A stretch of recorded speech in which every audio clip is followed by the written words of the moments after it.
Bantay sarado naman ng mga otoridad ang paligid ng Malacanang kasabay pa rin ng anibersaryo ng EDSA People Power Revolution.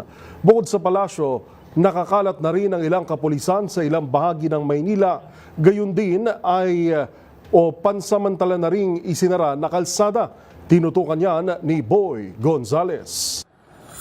Maigpit ang seguridad sa paligid ng Malacanang ngayong araw kasabay ng ika-40 anibersaryo ng EDSA People Power. Nakadeploy ang mga tauhan ng National Capital Region Police Office o NCRPO katuwang ang Bureau of Fire Protection at iba pang force multipliers upang tiyakin ang kaayusan at seguridad sa lugar. Ayon sa pulisya, may ilang grupo na unang naglunsad ng kilos protesta sa Plaza Lacson sa Santa Cruz bago tumulak patungong EDSA People Power Monument para sa kanilang programa.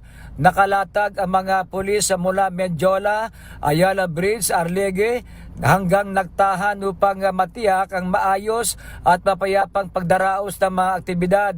Samantala, isinara na sa mga motorista ang bahagi ng Recto Avenue, partikular ang papuntang Mendiola at Legarda. Pinapayuhan ng mga apektadong motorista na gumamit ng alternatibong ruta upang maiwasan ang abala sa biyahe. Para sa MBC TV Network News, ito si Boy Gonzales, una sa Pilipinas, una sa Pilipino.